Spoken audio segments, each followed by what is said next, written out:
빗소리가 창문을 두드리던 그날 밤, 저는 떨리는 목소리로 말했습니다. 아버님, 저 이상해졌어요.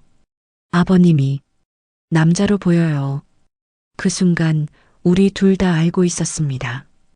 이미 선을 넘었다는 것을, 되돌릴 수 없다는 것을. 안녕하세요, 여러분. 오늘 제가 들려드릴 이야기는 조금 특별합니다. 어쩌면 불편하실 수도 있고, 어쩌면 공감하실 수도 있는 이야기입니다. 본격적인 이야기를 시작하기 전에 이 사연이 마음에 와닿으신다면 구독과 좋아요 버튼 꾹 눌러주시면 정말 감사하겠습니다. 여러분은 지금 어디서 이 이야기를 듣고 계신가요? 출근길 지하철 아닌가요? 아니면 조용한 밤 침대에 누워 계신가요? 어디에 계시든 이 이야기가 여러분의 마음속 어딘가에 작은 울림을 남기길 바랍니다. 그럼 이제 제 이야기를 시작하겠습니다. 비가 내리던 그날, 저는 28배 나이로 과부가 되었습니다. 검은 상복을 입은 채 장례식장 한 구석에 서 있던 저는 아직도 믿기지 않았습니다. 불과 일주일 전까지만 해도 오늘 저녁 뭐 먹을까? 라며 웃던 남편이 이제는 차갑게 식은 채 관 속에 누워 있다는 사실이요. 교통사고였습니다. 갑작스러웠습니다. 준비할 시간도 작별 인사를 나눌 기회도 없었습니다. 장례식이 끝나고 조문객들이 모두 떠난 뒤 저는 시댁으로 돌아왔습니다. 아니, 이제는 그냥 집이라고 불러야 할지도 모르겠습니다. 현관문을 열고 들어서는 순간 텅 빈 집의 적막함이 제 가슴을 짓눌렀습니다. 남편의 신발이 신발장에 그대로 놓여 있었고 거실 소파엔 그가 즐겨 입던 후드티가 걸려 있었습니다. 지연아, 시아버님의 목소리가 뒤에서 들려왔습니다. 민석 아버님은 저보다 먼저 집에 들어오셨던 모양입니다. 돌아보니 아버님도 눈가가 붉게 충혈되어 있었습니다. 하루 종일 우신 탓이었겠지요. 네, 아버님. 방에 들어가서 좀 쉬어라. 힘들었을 게다. 아버님은요? 나도 좀 쉬어야겠구나. 우리는 각자의 방으로 들어갔습니다. 하지만 저는 침대에 누워서도 잠을 이룰 수 없었습니다. 천장을 바라보며 생각했습니다. 이제 어떻게 살아가지? 21살에 결혼해서 이 집에 들어온 지 벌써 7년. 저는 고아원 출신이었고 이 집이 제게는 처음으로 가진 진짜 가족이었습니다. 그런데 이제 남편은 없고 시어머님도 2년 전 암으로 돌아가셨고 이 집엔 저와 시아버님 단둘만 남았습니다.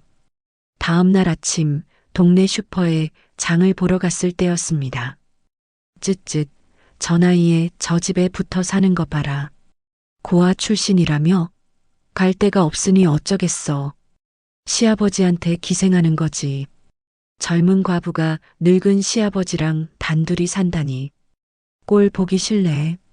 계산대 앞에서 수군거리는 아줌마들의 목소리가 제 귓속으로 파고들었습니다. 손에 든 장바구니가 떨렸습니다. 계산을 서둘러 마치고 집으로 돌아오는 길, 저는 눈물을 참을 수 없었습니다. 하지만 집 앞에 다다르자 재빨리 눈물을 닦아냈습니다. 아버님께 걱정 끼치고 싶지 않았으니까요. 현관문을 열자 구수한 된장찌개 냄새가 났습니다. 부엌으로 가보니 아버님께서 앞치마를 두르고 계셨습니다. 아, 왔구나. 마침 잘 됐다. 밥 차려놨으니 같이 먹자. 아버님이 직접 하셨어요? 어머니가. 내 어머니가 늘 하시던 방식대로 해봤다. 맛이 비슷할지 모르겠구나. 식탁에 앉아 숟가락을 들었습니다. 된장찌개 한 숟갈을 떠서 입에 넣는 순간 저는 울음을 터뜨리고 말았습니다. 어머님의 손맛 그대로였습니다. 정확히 똑같지는 않았지만 그 정성과 따뜻한 만큼은 똑같았습니다. 왜 그러니 맛이 없나? 아니에요. 너무 맛있어서요. 어머님 된장찌개 맛이 그리웠는데 아버님도 숟가락을 내려놓으셨습니다. 우리는 한동안 아무 말 없이 마주 앉아 울었습니다. 밥상을 사이에 두고 각자의 슬픔을 삼키며 그날 밤 저는 남편의 방 앞을 지나다가 문틈으로 새어나오는 불빛을 보았습니다. 조심스럽게 문을 열어보니 아버님께서 아들의 책상 앞에 앉아 계셨습니다. 책상 위엔 남편이 마시다 남긴 커피잔이 그대로 있었고 펼쳐진 노트엔 남편의 글씨가 빼곡했습니다. 아버님, 제 목소리에 아버님이 돌아보셨습니다. 아버님의 눈가엔 눈물이 그렁그렁 맺혀 있었습니다. 지연아, 나는 아직도 믿기지가 않는구나. 우리 아들이 정말 간 거라는 게. 저도요, 아버님. 저도 아직. 더 이상 말을 잇지 못하고 저는 아버님 곁으로 다가갔습니다. 그리고 아버님 어깨에 손을 얹는 순간 아버님께서 저를 끌어안으셨습니다. 우리는 아들의 방 한가운데서 서로를 붙잡고 한없이 울었습니다. 아버님의 품은 따뜻했습니다. 남편의 품과는 다른 그러나 묘하게 안정감을 주는 온기였습니다. 그날 이후 우리의 일상이 조금씩 자리를 잡아갔습니다. 아버님은 매일 아침 일찍 일어나 아침상을 차려주셨습니다. 된장찌개, 나물 몇 가지, 김 한 봉지. 항상 똑같은 메뉴였지만 저는 그 식탁이 좋았습니다. 혼자가 아니라는 걸 확인할 수 있었으니까요. 잘 먹겠습니다. 많이 먹어라. 요즘 많이 말랐다. 아버님도 드세요. 아버님도 살이 많이 빠지셨어요. 우리는 마치 오래된 부부처럼 서로를 챙겼습니다. 아버님은 제가 좋아하는 반찬을 기억해 두셨다가 만들어 주셨고, 저는 아버님께서 허리가 안 좋으신 걸 알고 있어서 빨래와 청소를 도맡아 했습니다. 어느 날 저녁 설거지를 하던 중 아버님께서 물으셨습니다. 지연아, 너 앞으로 어떻게 할 생각이니? 무슨 말씀이세요? 여기서 계속 살 거냐는 얘기다. 젊은 내가 시아버지랑 살면 사람들 말이 많을 텐데. 저는 설거지하던 손을 멈췄습니다. 아버님, 저 쫓아내시려는 거예요? 아니다. 그런 게 아니라 내 앞날을 생각해서 하는 말이다. 저는요, 아버님. 이 집 말고는 갈 곳이 없어요. 이 집이 제 유일한 가족이에요. 아버님은 한참을 말없이 저를 바라보시다가 고개를 끄덕이셨습니다. 그래. 그럼 우리 서로 의지하며 살자꾸나. 그렇게 우리는 계속 함께 살기로 했습니다. 하지만 세상의 시선은 점점 더 차가워졌습니다. 어느 날 아침 현관문을 열었을 때였습니다. 대문 손잡이에 쪽지 하나가 붙어 있었습니다. 염치 있게 사십시오. 단 6글자였지만 그 글자들은 제 가슴을 칼로 도려내는 것 같았습니다. 손이 떨려서 쪽지를 제대로 잡을 수조차 없었습니다. 뭐냐, 그게? 뒤에서 아버님의 목소리가 들렸습니다. 저는 황급히 쪽지를 구겨 주머니에 넣었습니다. 아무것도 아니에요. 광고지예요. 그래. 요즘 광고지도 참 요상한데 붙이는구나. 아버님을 속이는 게 마음에 걸렸지만 이런 걸 보여드릴 수는 없었습니다. 이미 아들을 잃은 슬픔으로 힘겨워하시는데 이런 것까지 보시면 얼마나 괴로우실까요? 그날 오후 슈퍼 앞에서 동네 아주머니 몇 명이 모여 있는 걸 보았습니다. 제가 지나가자 대화가 뚝 끊겼습니다. 그리고 제가 지나간 뒤에서 킥킥거리는 웃음소리가 들렸습니다.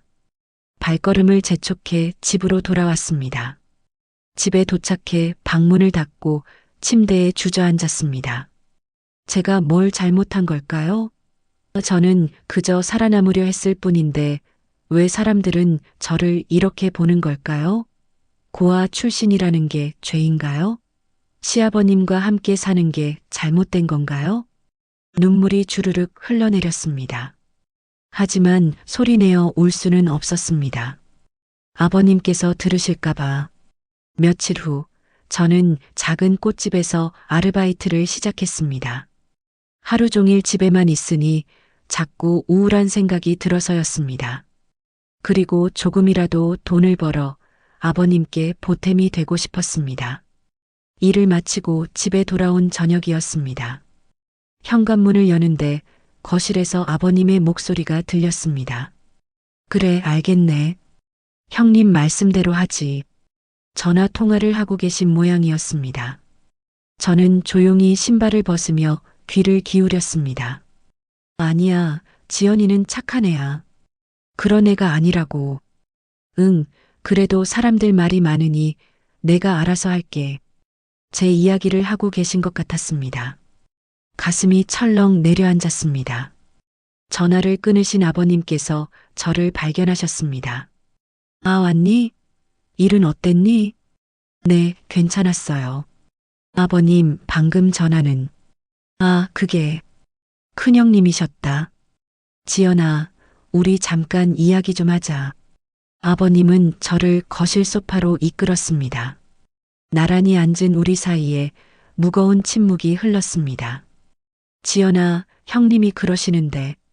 형님 아는 분이 인천에 괜찮은 원룸 하나를 내놓으셨다고 하더구나. 보증금도 별로 안 든다고. 아버님, 아니다. 내가 내쫓으려는 게 아니야. 다만 내가 혼자 살면서 새 출발을 하는 것도 좋지 않을까 해서. 제 눈에서 눈물이 흘러내렸습니다. 아버님, 제가 짐이 되나요? 무슨 소리냐? 절대 아니다. 그럼 왜 저를 보내시려는 거예요? 저는요, 아버님. 이 집 말고는 정말 갈 곳이 없어요. 고아원 출신인 저한테 이 집이 유일한 가족이라고요. 지연아, 동네 사람들 시선 때문이시죠? 사람들이 뭐라 하니까 부담스러우신 거죠? 그런 게 아니라 내 미래를 생각해서. 제 미래는 제가 알아서 할게요. 그러니 제발 저를 쫓아내지 마세요. 저는 참았던 감정이 터져나와 울음을 터뜨렸습니다. 아버님께서 저를 끌어안으셨습니다. 미안하다, 지연아. 미안해. 내가 너무 성급했구나. 그날 밤 저는 잠을 이룰 수 없었습니다. 천장을 바라보며 생각했습니다. 아버님이 저를 부담스러워 하시나? 그 생각만으로도 가슴이 아팠습니다.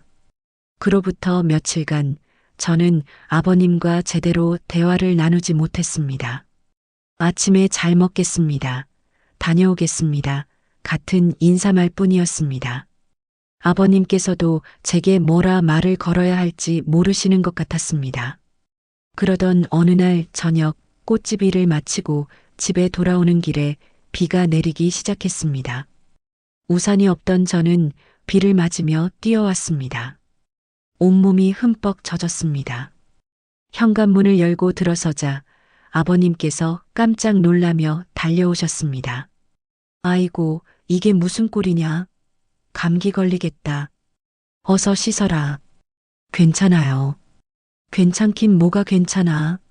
어서 가서 따뜻한 물로 씻고 나와. 내가 생강차 끓여놓을게. 아버님의 걱정 어린 목소리에 제 마음이 녹아내렸습니다. 아, 아버님은 저를 걱정하고 계시는구나.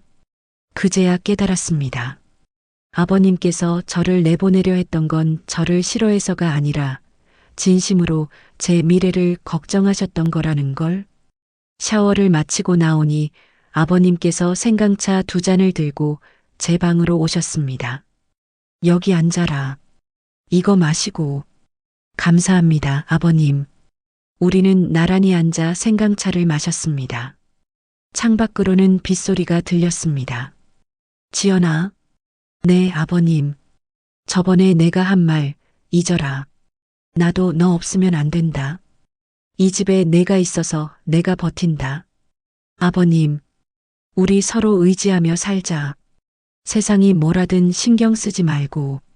아버님의 손이 제 손을 덮었습니다. 따뜻했습니다. 그 순간 제 가슴 속에서 뭔가 이상한 감정이 피어올랐습니다. 단순한 고마움이나 안도감과는 다른 설명할 수 없는 떨림이었습니다. 네, 아버님. 감사합니다. 저는 재빨리 손을 빼며 생강차를 들이켰습니다. 갑자기 뜨거워진 제 얼굴을 들킬까봐 고개를 숙였습니다. 그날 밤부터 제 마음속에 이상한 변화가 일어나기 시작했습니다. 아버님을 볼 때마다 가슴이 두근거렸습니다. 아버님께서 웃으실 때, 밥을 드실 때, TV를 보실 때, 그 모든 순간들이 제 눈에 들어왔습니다. 이건 아닌데. 저는 스스로를 다그쳤습니다. 아버님은 시아버지시잖아. 남편의 아버지시고 나보다 26살이나 많으신 분이야. 하지만 제 마음은 제 의지대로 되지 않았습니다. 아버님의 뒷모습을 볼 때마다, 아버님의 목소리를 들을 때마다 저는 점점 더 깊은 혼란에 빠져들었습니다. 어느 날 밤 저는 용기를 내어 거울 앞에 섰습니다. 거울 속에 제 모습을 바라보며 속삭였습니다. 지연아, 정신 차려. 이러면 안 돼. 하지만 제 눈빛은 이미 흔들리고 있었습니다. 저는 알고 있었습니다. 제가 느끼는 이 감정이 무엇인지를 인정하고 싶지 않았지만 부정할 수 없는 진실이었습니다. 저는 시아버님을 남자로 보기 시작했습니다. 그 후로 일주일쯤 지났을 때였습니다.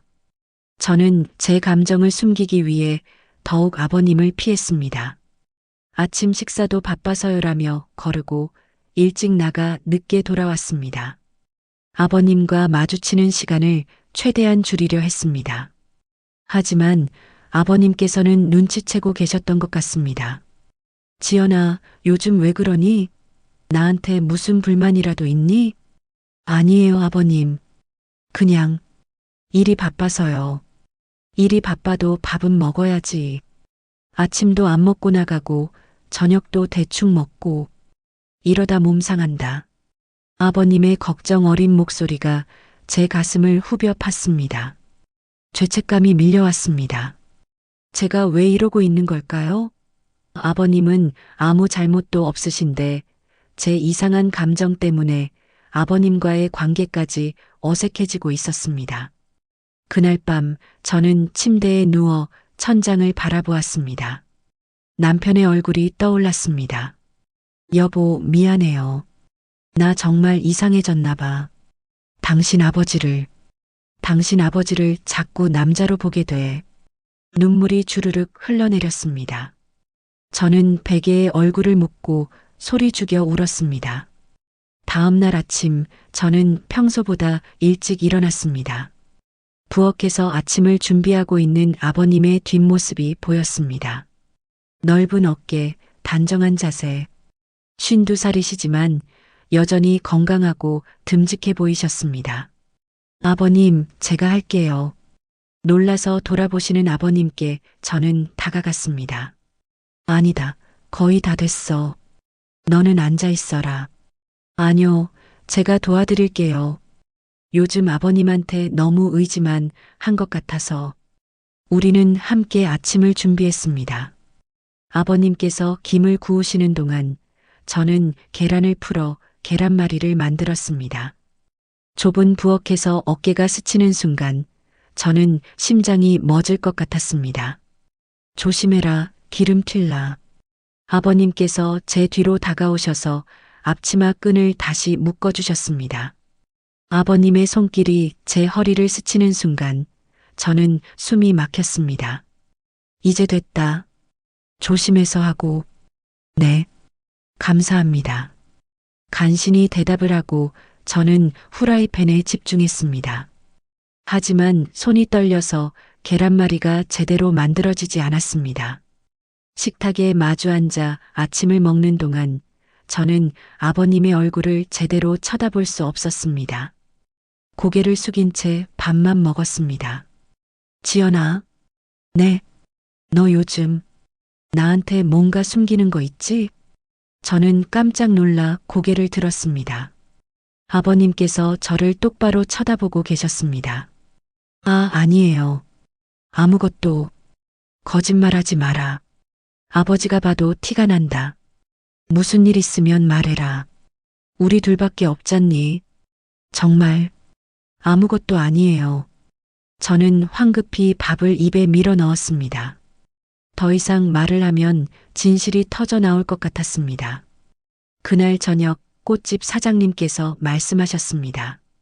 지연 씨, 오늘 일찍 들어가. 손님도 별로 없고 너 요즘 피곤해 보여. 괜찮습니다, 사장님.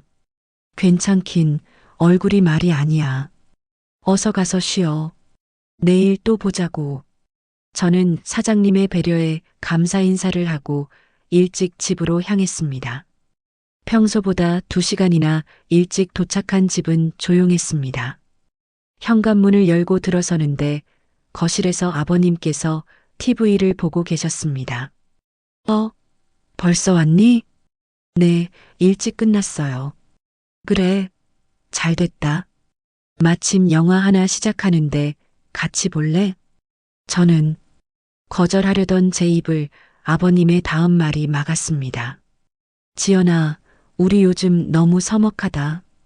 예전처럼 편하게 지내자. 응?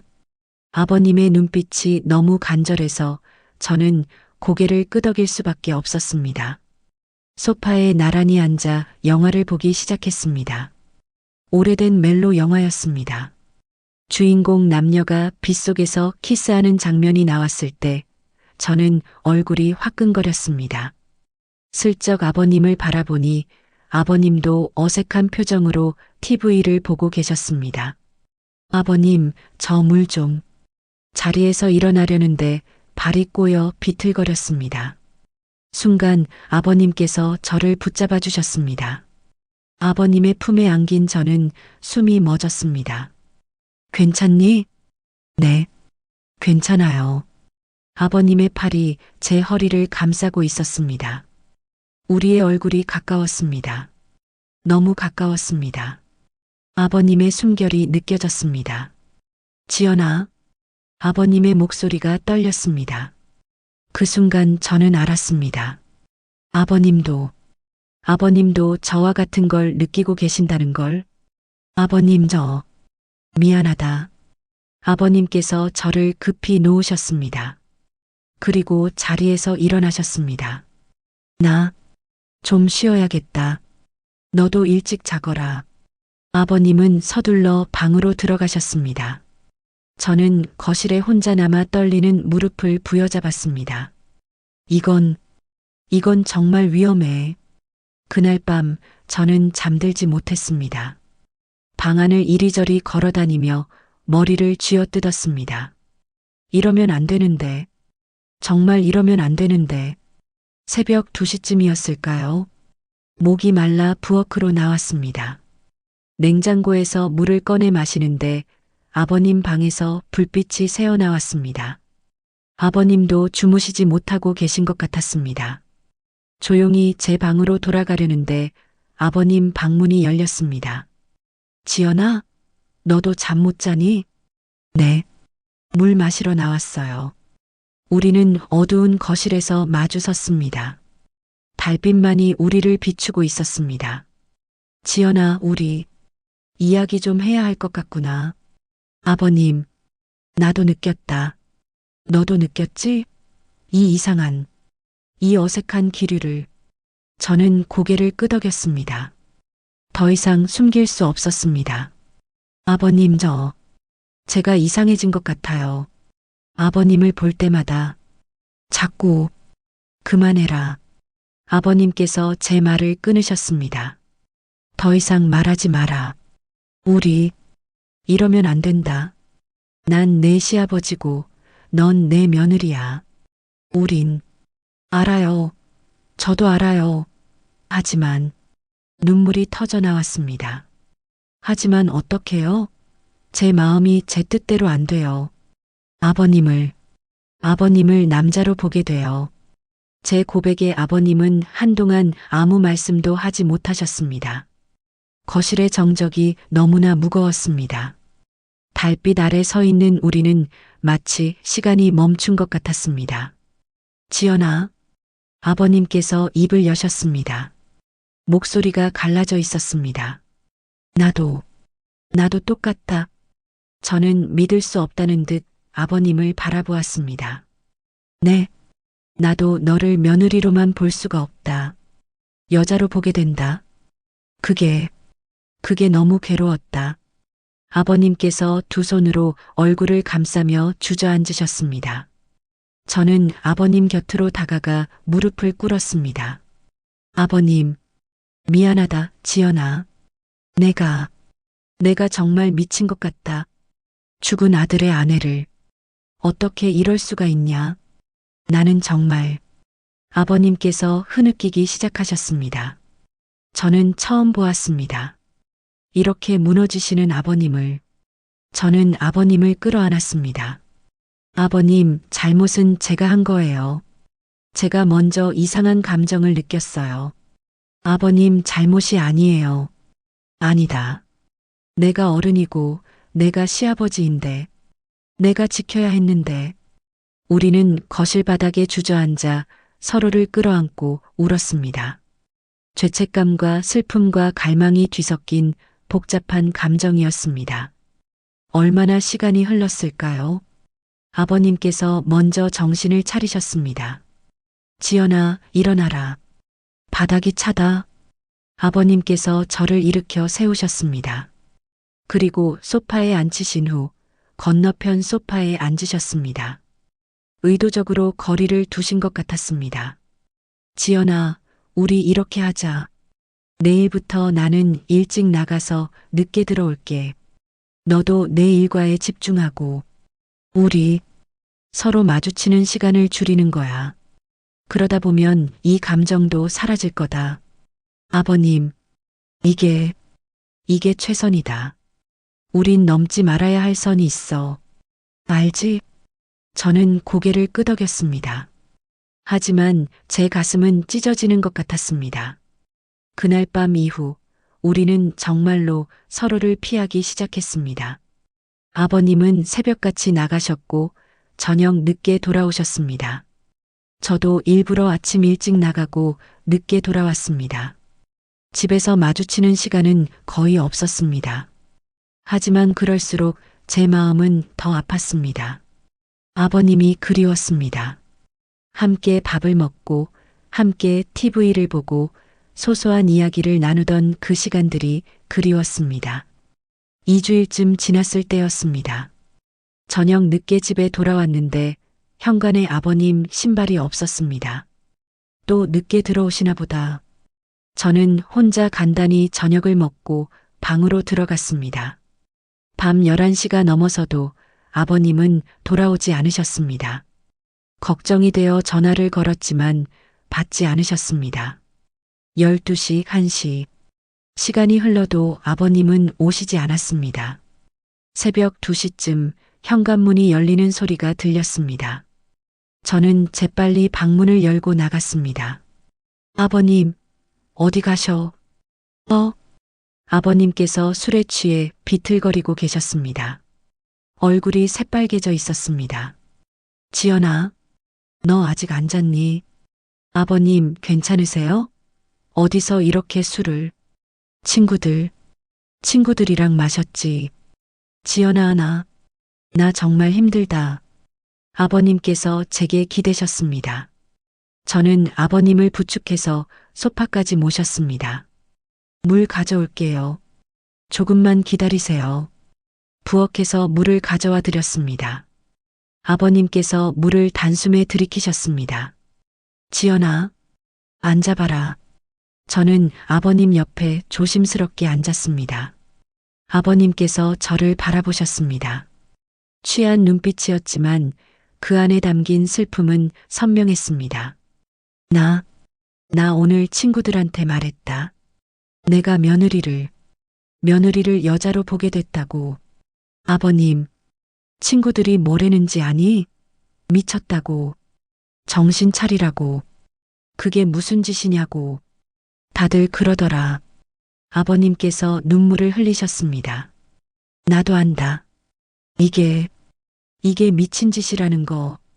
하지만 지연아, 난 정말. 아버님, 그만하세요. 취하셨어요. 아니야. 이 말 꼭 해야겠어. 지연아, 나 널 사랑해. 며느리로서가 아니라 여자로서 사랑해. 세상이 멈춘 것 같았습니다. 아버님의 고백에 저는 숨도 쉴 수 없었습니다. 그런데 우린 안 돼. 절대 안 돼. 그러니까 나. 아버님께서 주머니에서 뭔가를 꺼내셨습니다. 버스 티켓이었습니다. 나 내일 시골 내려간다. 고향에 가서 한동안 있을 거야. 너랑 떨어져 있어야겠어. 아버님, 안 돼요. 저도 모르게 소리쳤습니다. 저도 아버님 사랑해요. 며느리가 아니라 한 여자로서 아버님을 사랑해요. 제 고백에 아버님께서 놀란 눈으로 저를 쳐다보셨습니다. 지연아, 아버님 가지 마세요. 제발, 저 혼자 두고 가지 마세요. 하지만 저는요, 아버님, 평생 혼자였어요. 고아원에서 자랐고 가족이 뭔지 몰랐어요. 그런데 이 집에 와서 어머님과 여보와 아버님을 만나서 처음 가족을 알았어요. 그런데 이제 어머님도 가시고 여보도 가시고 아버님마저 가시면 저는 정말 아무도 없어요. 눈물이 멈추지 않았습니다. 우리가 잘못된 건 알아요. 세상이 용납하지 않을 거라는 것도 알아요. 하지만 저는 아버님과 함께 있고 싶어요. 그게 잘못이라 해도 아버님께서 떨리는 손으로 제 뺨에 눈물을 닦아주셨습니다. 지연아, 우리 정말 이러면 안 되는데. 알아요. 하지만 그 순간 밖에서 빗소리가 들리기 시작했습니다. 창문을 때리는 빗소리. 마치 그날 밤 남편의 장례를 치른 그날 밤처럼 아버님께서 저를 바라보셨습니다. 저도 아버님을 바라보았습니다. 우리의 눈빛이 마주쳤습니다. 그 순간 우리를 막고 있던 마지막 선이 무너지는 게 느껴졌습니다. 지연아, 아버님께서 저를 끌어안으셨습니다. 저도 아버님을 끌어안았습니다. 빗소리만이 고요한 거실에 울려 퍼졌습니다. 미안하다. 정말 미안해. 아니에요, 아버님. 저도 원했어요. 아버님의 입술이 제 이마에 닿았습니다. 그리고 뺨에, 그리고 우리는 마침내 넘지 말아야 할 선을 넘었습니다. 빗속에서 우리는 서로를 끌어안고 입을 맞췄습니다. 죄책감과 갈망이 뒤섞여 있었지만 멈출 수 없었습니다. 아버님께서 저를 안아 올리셨고 저는 아버님의 목을 감싸 안았습니다. 방으로 향하는 동안 우리는 한 번도 떨어지지 않았습니다. 문이 닫히는 순간 저는 알았습니다. 우리는 이제 되돌아갈 수 없다는 것을. 그날 밤 우리는 서로의 외로움을 위로했습니다. 죄책감도 세상의 시선도 모든 것을 잊고 오직 서로만을 느꼈습니다. 새벽이 밝아올 때까지 빗소리는 멈추지 않았습니다. 마치 하늘도 우리를 위해 울어주는 것 같았습니다. 아침 햇살이 커튼 사이로 스며들었습니다. 눈을 뜨니 낯선 천장이 보였습니다. 아니, 낯설지 않았습니다. 아버님의 방이었습니다. 천천히 고개를 돌리니 아버님께서 창밖을 바라보며 서 계셨습니다. 옷을 입으신 뒷모습이 어딘지 모르게 쓸쓸해 보였습니다. 제가 깼다는 걸 아신 아버님께서 돌아보셨습니다. 얼굴엔 복잡한 감정이 어려 있었습니다. 많이 피곤했을 텐데 괜찮냐고 물으셨습니다. 저는 이불을 끌어안으며 일어나 앉았습니다. 갑자기 어색함이 밀려왔습니다. 간밤의 열정이 무색하게, 아침의 현실은 차갑고 냉정했습니다. 아버님께서 침대 끝에 앉으시며 이야기를 해야 할 것 같다고 하셨습니다. 저와 거리를 두고요. 어젯밤 일은 술을 마셔서 정신이 없었다고, 변명이 아니라 정말 그렇다고 하셨습니다. 저는 아버님의 말을 끊고 물었습니다. 후회하세요? 아버님께서 한참을 말없이 저를 바라보셨습니다. 후회해야 하는 거 아니겠냐고, 우린 며느리와 시아버지라고, 이건 명백히 잘못된 거라고 하셨습니다. 제 가슴이 철렁 내려앉았습니다. 하지만 아버님께서 제 손을 잡으시며 말씀하셨습니다. 후회하지 않는다고. 그게 더 문제지만 후회하지 않는다고 하셨습니다. 저도 후회 안 한다고 대답했습니다. 우리는 손을 맞잡고 한동안 말없이 앉아 있었습니다. 창밖에선 새들이 지저귀고 있었습니다. 너무나 평화로운 아침이었습니다. 하지만 우리의 마음속엔 폭풍이 휘몰아치고 있었습니다. 아버님께서 중얼거리듯 말씀하셨습니다. 지금부터 어떻게 하냐고. 사람들이 알면, 동네 사람들이 알면 우리 둘 다 이 동네에서 못 산다고 하셨습니다. 저는 용기를 내어 말했습니다. 떠나요, 아버님. 아무도 우리를 모르는 곳으로. 아버님께서 놀란 눈으로 저를 바라보셨습니다. 그게 말처럼 쉬운 일이냐고 하셨지만 저는 진심이었습니다. 여기 있으면 우리 계속 숨어야 한다고, 죄인처럼 살아야 한다고, 차라리 새로운 곳에서 시작하는 게 나을 것 같다고 말씀드렸습니다. 아버님께서 깊은 한숨을 쉬시며 생각해 보자고, 성급하게 결정할 일은 아니니까 하셨습니다. 그날 이후 우리의 관계는 묘하게 변했습니다. 낮에는 여전히 며느리와 시아버지였지만 밤이 되면 우리는 서로를 필요로 하는 남녀였습니다. 죄책감은 여전했지만 서로에 대한 갈망을 멈출 수 없었습니다. 일주일쯤 지났을 때였습니다. 저녁을 먹고 설거지를 하는데 아버님께서 뒤에서 저를 끌어안으셨습니다. 그리고 말씀하셨습니다. 결정했다고, 떠나자고, 제 말대로 여길 떠나자고 하셨습니다. 저는 믿을 수 없다는 듯 아버님을 바라보았습니다. 정말이냐고 물었더니 어차피 이 동네엔 추억만 남아있다고 하셨습니다. 아내 추억, 아들 추억, 다 슬픈 기억들이라고. 차라리 저랑 새로 시작하는 게 나을 것 같다고 하셨습니다. 집은 어떻게 하냐고 물었더니 팔면 된다고 하셨습니다. 그 돈으로 시골에 작은 집 하나 사면 되고 아무도 우리를 모르는 곳에서 조용히 살면 되는 거라고 하셨습니다. 저는 아버님을 끌어안았습니다. 눈물이 흘렀습니다. 하지만 이번엔 슬픔의 눈물이 아니었습니다. 희망의 눈물이었습니다. 고맙다고, 저 같은 며느리를 받아줘서 고맙다고 말씀드렸더니 아버님께서 오히려 자신이 고맙다고 하셨습니다.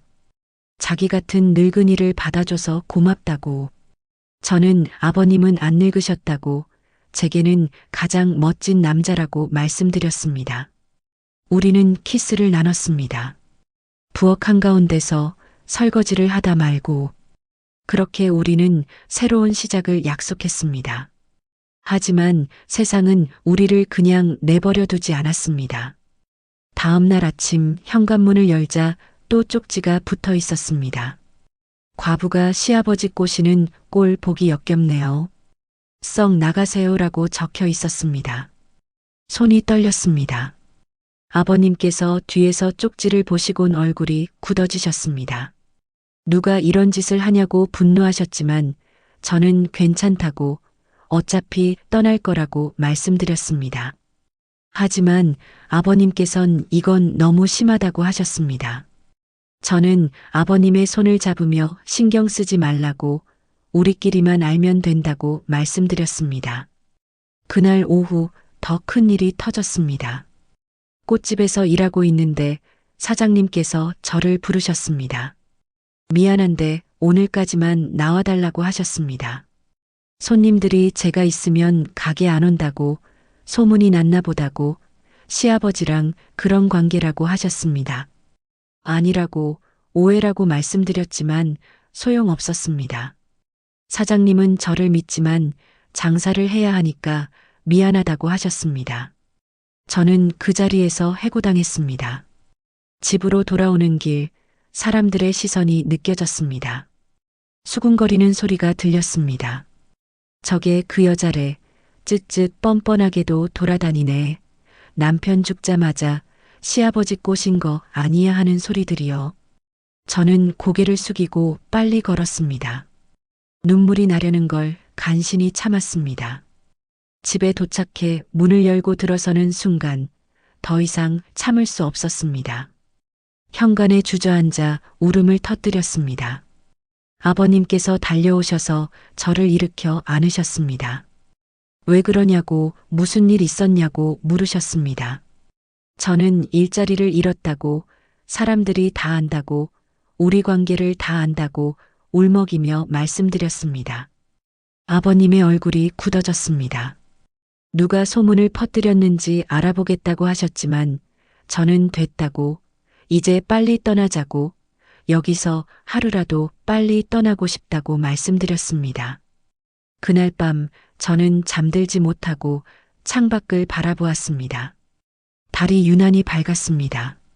아버님께서 뒤에서 저를 끌어안으시며 내일 부동산에 가보자고, 이 집 내놓자고 하셨습니다. 그리고 강원도 쪽으로 집 좀 알아보겠다고 조용한 시골 마을로 가자고 하셨습니다. 강원도냐고 물었더니 친구가 거기 산다고, 그 친구한테 물어보니까 좋은 집 하나 있다고 하더라며 한번 보러 가자고 하셨습니다. 저는 고개를 끄덕였습니다. 아버님의 품에 안겨 그렇게 밤을 보냈습니다. 다음 날 우리는 강원도로 향했습니다. 버스로 3시간을 달려 도착한 곳은 작은 산골 마을이었습니다. 공기가 맑았고 사람들의 발걸음도 느긋했습니다. 아버님 친구분께서 안내해 주신 집은 마당이 있는 작은 한옥이었습니다.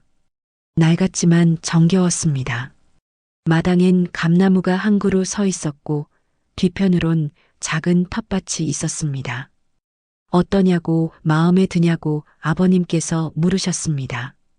저는 좋다고, 여기 정말 좋다고 대답했습니다. 마당을 이리저리 걸어 다녔습니다.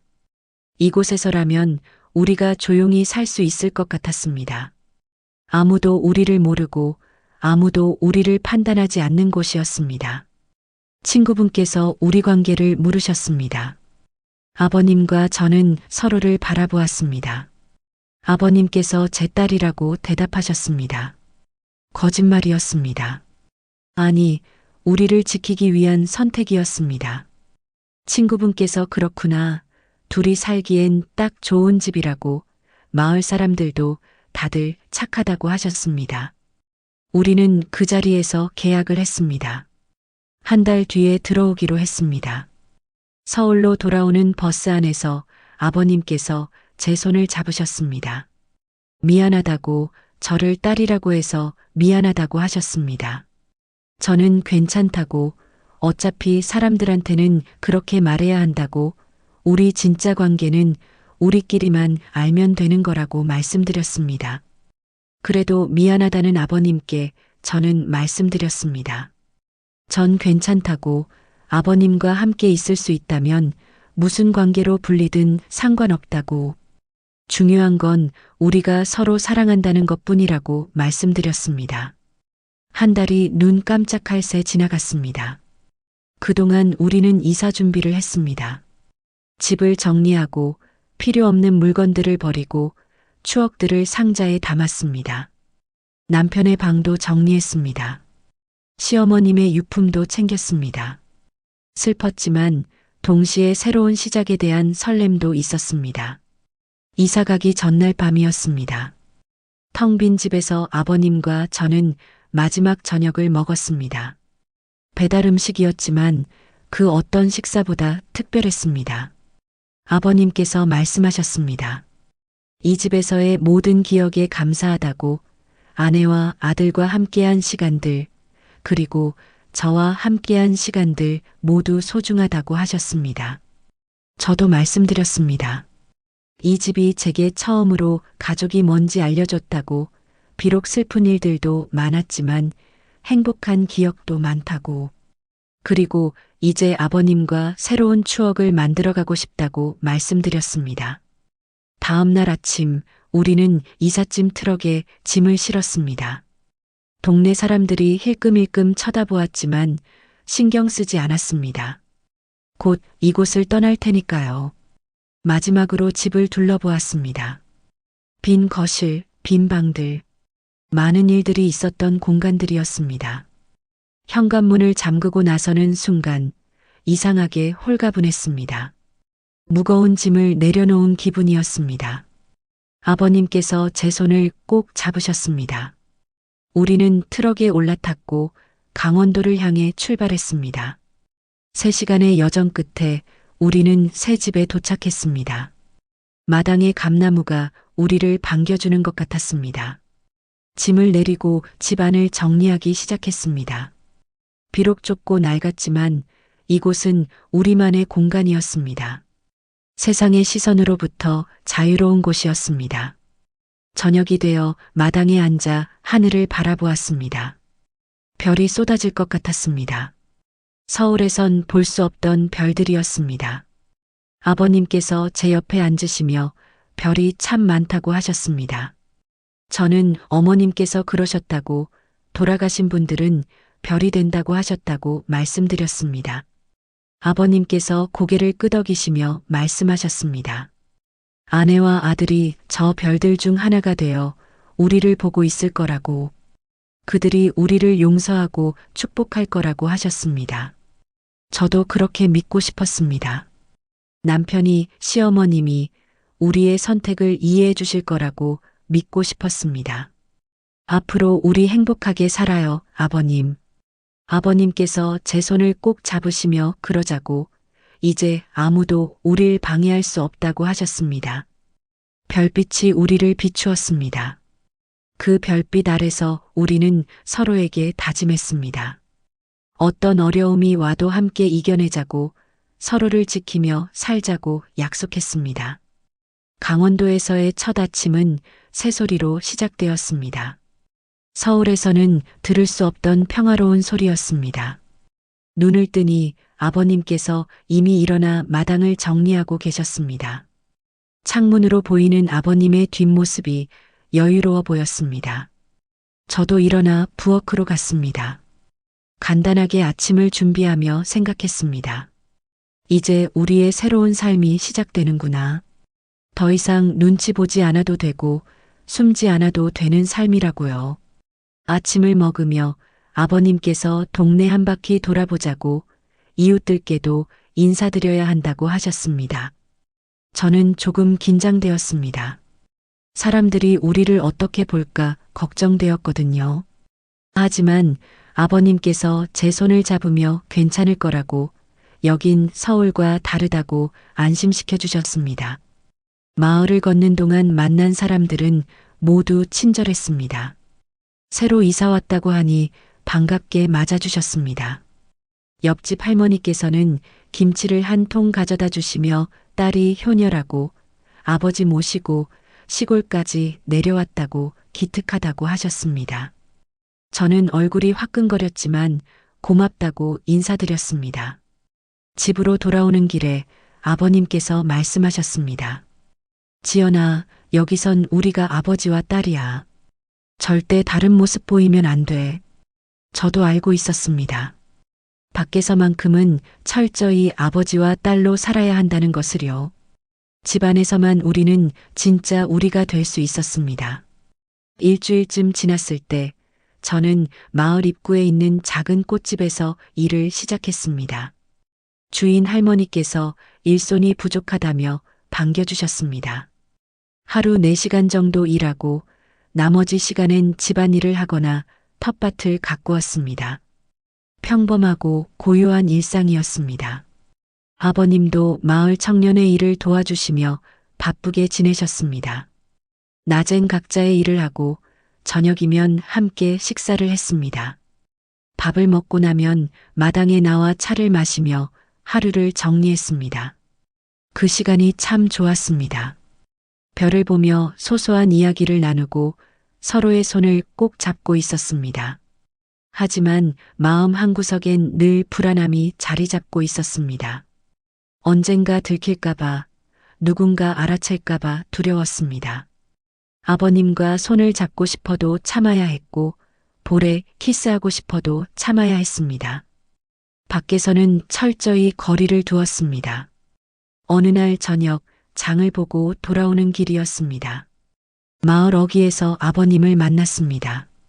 사람들 눈이 있어 그냥 지나치려는데 아버님께서 제 장바구니를 들어주셨습니다. 딸 것쯤은 아버지가 들어줘야지. 아버님께서 웃으시며 말씀하셨습니다. 사람들도 그 모습을 보며 흐뭇해하셨습니다.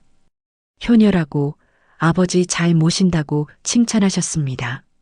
저는 억지로 웃으며 고맙다고 인사했습니다. 집에 도착하자마자 저는 아버님을 끌어안았습니다. 밖에서 못다한 애정 표현을 쏟아냈습니다.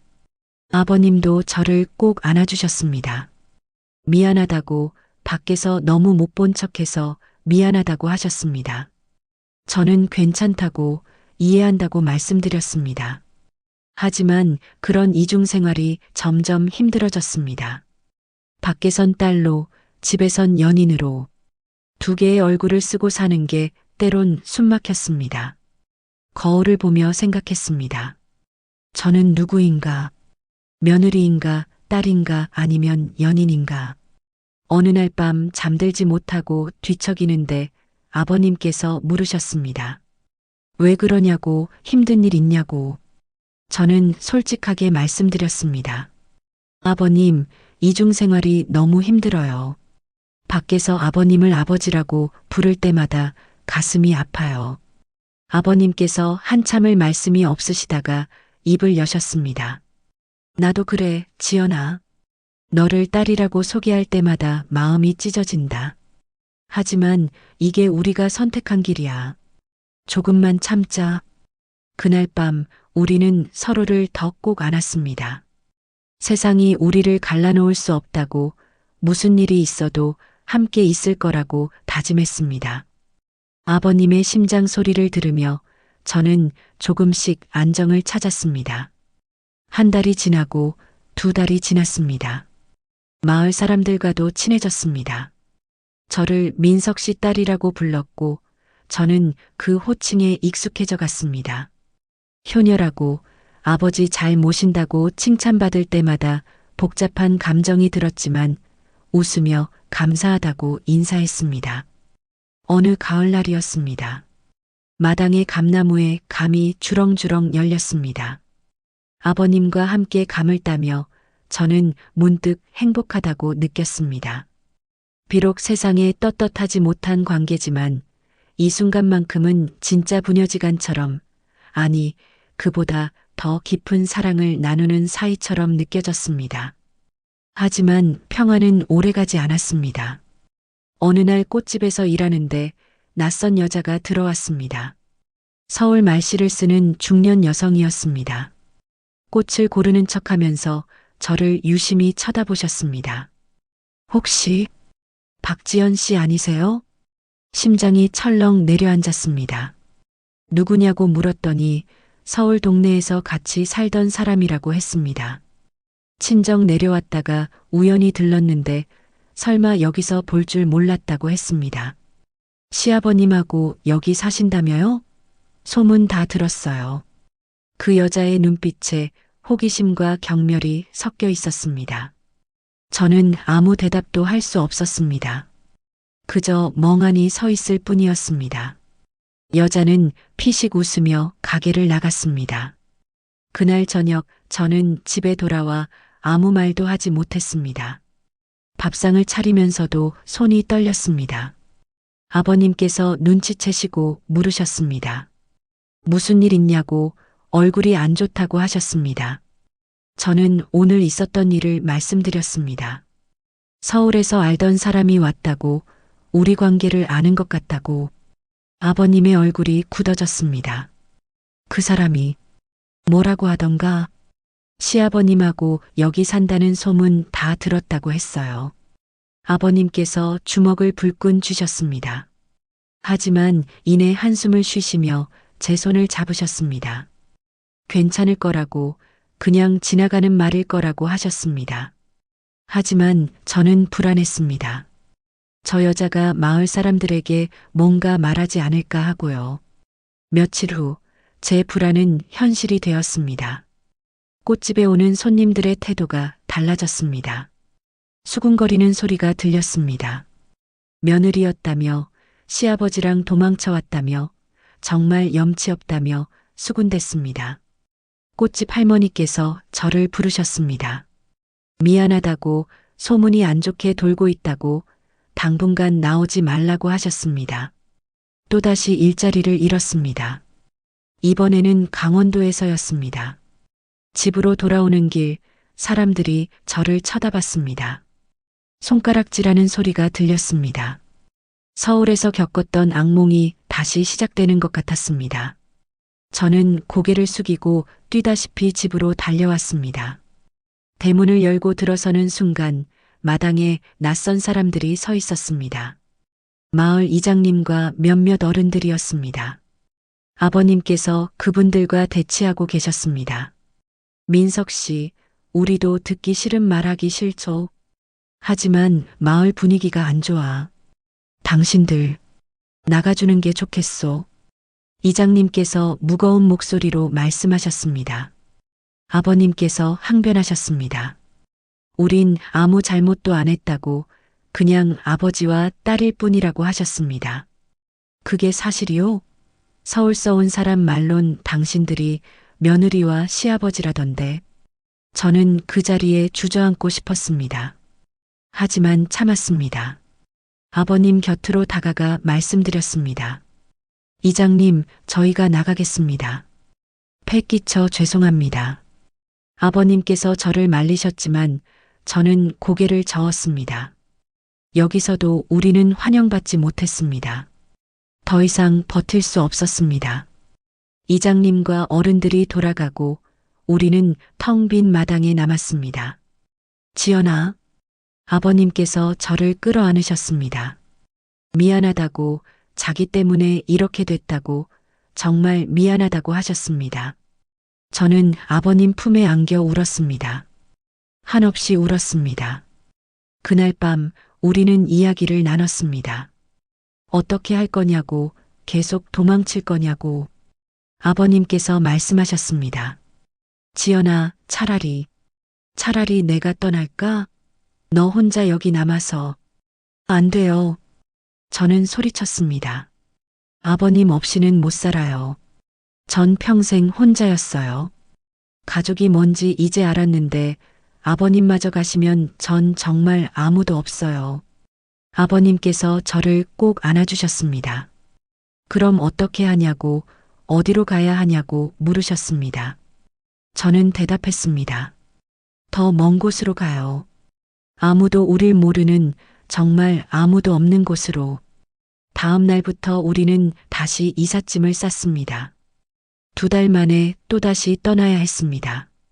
감나무도 텃밭도 모든 걸 버리고 떠나야 했습니다. 마을 사람들은 우리가 떠나는 모습을 지켜봤습니다. 누군가는 안 됐다는 표정으로, 누군가는 당연하다는 표정으로요. 짐을 트럭에 싣고 마지막으로 집을 둘러봤습니다. 행복했던 기억들이 스쳐갔습니다. 하지만 이제 추억일 뿐이었습니다. 아버님께서 제 손을 잡으셨습니다. 미안해, 지연아. 내가 이렇게 고생하는 게 다 나 때문이야. 아니에요, 아버님. 저도 선택한 거예요. 아버님과 함께 있는 걸 선택한 거예요. 우리는 트럭에 올랐습니다. 어디로 갈지도 정하지 못한 채 그저 이곳을 떠나야 한다는 것만 알고 있었습니다. 트럭이 출발했고 마을이 점점 멀어졌습니다. 한참을 달리다 아버님께서 트럭을 세우셨습니다. 한적한 길가였습니다. 아버님께서 저를 돌아보시며 말씀하셨습니다. 지연아, 우리 이렇게 평생 도망칠 순 없어. 언젠가는 정착해야 해. 알아요, 아버님. 그런데 어딜 가도 사람들은 있고 소문은 돌 거야.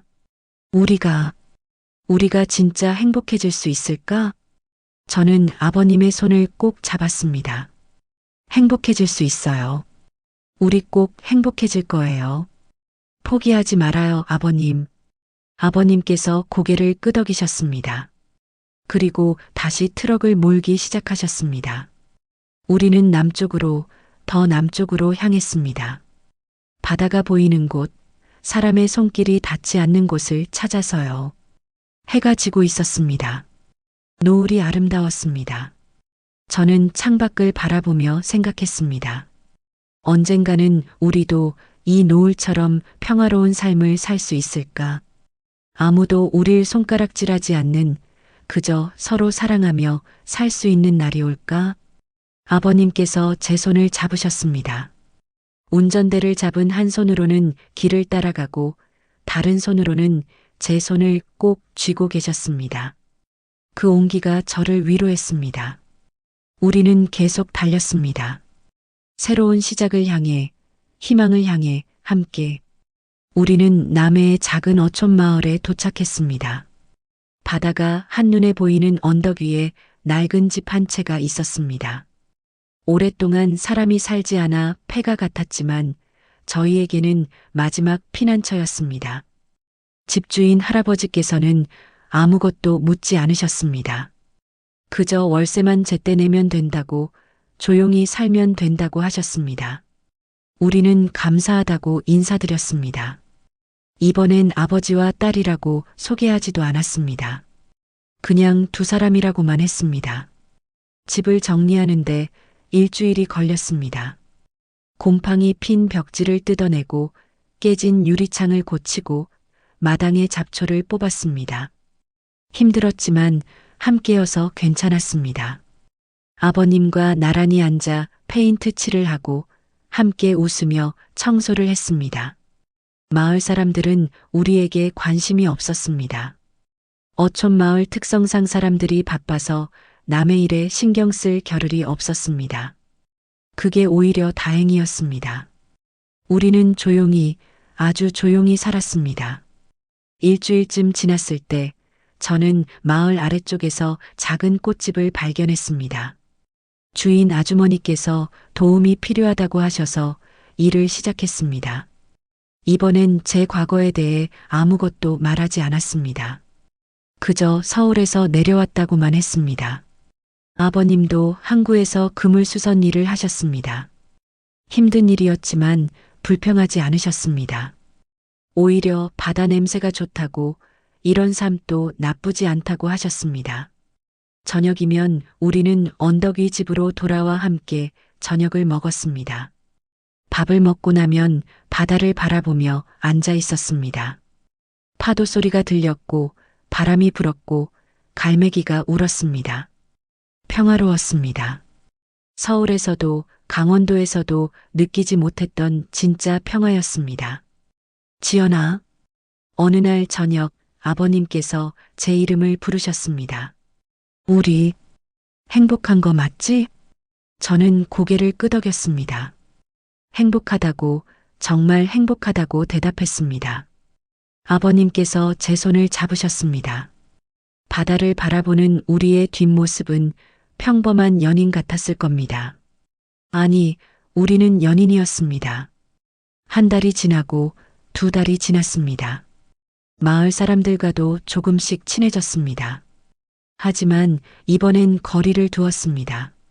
너무 가까워지면 또 들킬까봐, 또 쫓겨날까봐 두려웠습니다. 어느 날 꽃집 아주머니께서 물으셨습니다. 혼자 사냐고, 가족은 없냐고. 저는 잠시 망설이다가 대답했습니다. 같이 사는 사람 있어요. 아, 남편? 비슷해요. 더 이상 묻지 않으셨습니다. 그게 고마웠습니다. 이곳 사람들은 남의 사생활을 깊이 파고들지 않았습니다. 어느 가을날이었습니다. 저는 마을 시장에서 장을 보고 있었습니다. 생선을 고르는데 옆에서 누군가 말을 걸었습니다. 언니, 오랜만이네요. 돌아보니 낯익은 얼굴이었습니다. 남편의 친구 아내였습니다. 서울에서 알던 사람이었습니다. 심장이 얼어붙는 것 같았습니다. 여기서 뭐 하세요? 혹시 시아버님하고? 저는 아무 대답도 하지 못했습니다. 그 여자가 주변을 둘러보다가 말했습니다. 언니, 저 아무 말 안 할게요. 언니 사정 알아요. 힘드시죠? 예상치 못한 반응이었습니다.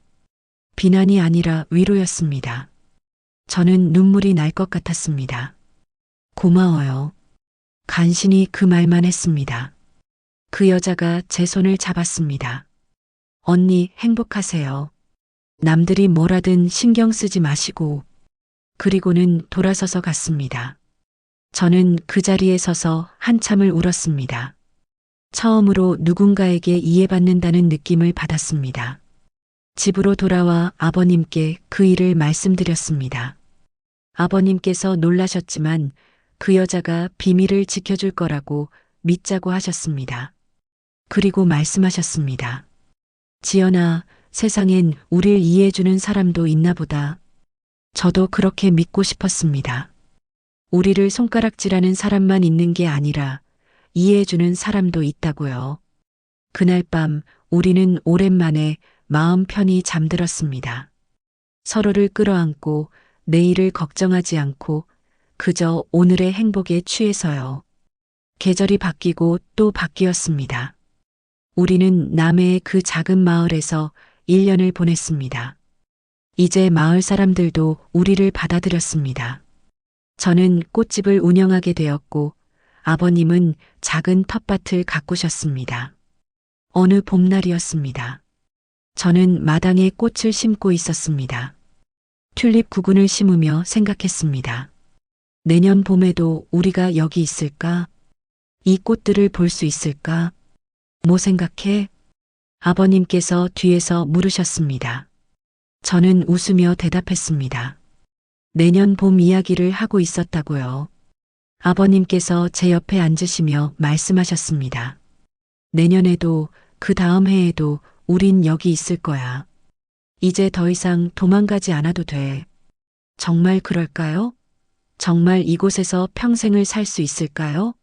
저는 확신할 수 없었지만 아버님의 손을 꼭 잡았습니다. 그날 저녁 우리는 바닷가를 걸었습니다. 석양이 아름다웠습니다. 주황빛 하늘과 붉게 물든 바다가 한 폭의 그림 같았습니다. 손을 잡고 걷는 우리를 보며 누군가는 아버지와 딸이라고 생각할 것이고 누군가는 연인이라고 생각할 것입니다. 지연아, 후회하지 않아? 아버님께서 갑자기 물으셨습니다. 네, 나랑 이렇게 사는 거 후회 안 해? 저는 고개를 저었습니다. 단 한 번도 후회한 적 없다고 아버님과 함께여서 행복하다고 말씀드렸습니다. 아버님께서 저를 끌어안으셨습니다. 바닷가에서 사람들 눈에 띄는 곳에서 처음으로 공개적으로요. 사랑해, 지연아. 저도 사랑해요, 아버님. 우리는 그렇게 서 있었습니다. 석양을 배경으로 파도 소리를 들으며 서로를 꼭 안고서요. 지나가는 사람들이 우리를 쳐다보았지만 신경 쓰지 않았습니다. 이제는 괜찮았습니다. 그날 밤 집으로 돌아와 마당에 앉았습니다. 별이 쏟아질 것 같았습니다. 아버님께서 말씀하셨습니다. 지연아, 내 어머니가 그랬지? 돌아가신 분들은 별이 된다고. 네, 그렇게 말씀하셨어요. 그럼 우리 아들도, 내 남편도 저기 있겠네. 우릴 보고 있을까? 저는 하늘을 올려다봤습니다. 수많은 별들 중 어느 것이 남편일까? 어느 것이 시어머님일까? 그들은 우리를 용서해 줄까요? 아버님, 저 별들이 우리를 축복해주고 있을 것 같아요. 아버님께서 제 손을 잡으셨습니다. 그렇게 믿자. 그들이 우릴 이해하고 용서하고 축복해준다고 믿자. 우리는 한참을 별을 바라보며 앉아 있었습니다.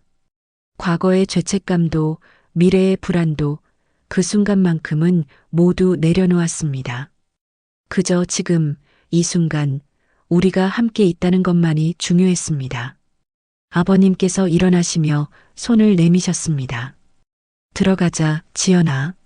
내일 또 새로운 하루가 시작될 거야. 저는 아버님의 손을 잡고 일어났습니다. 우리는 집으로 들어갔습니다. 문을 닫는 순간 바깥 세상과 단절되는 기분이었습니다. 이 집 안에서만큼은 우리가 누구든 상관없었습니다.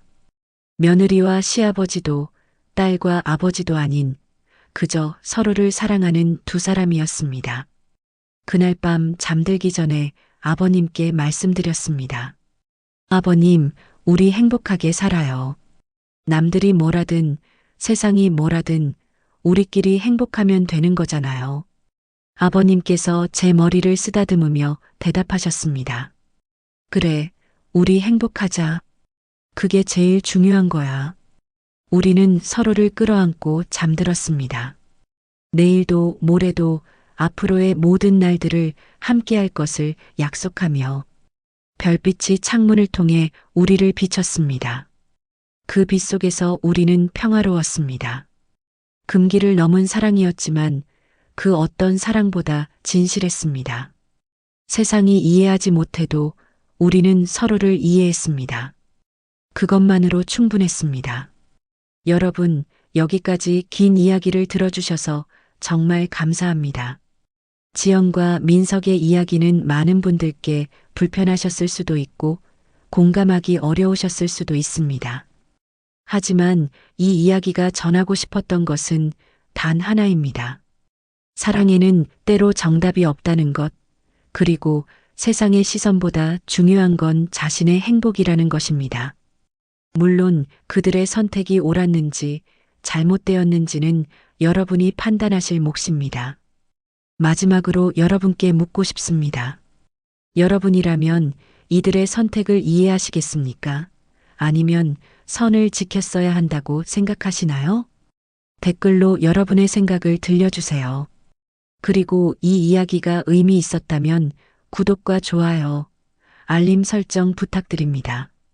다음에도 더 좋은 이야기로 찾아뵙겠습니다. 여러분, 사랑하고 또 사랑받으시길 바랍니다. 감사합니다.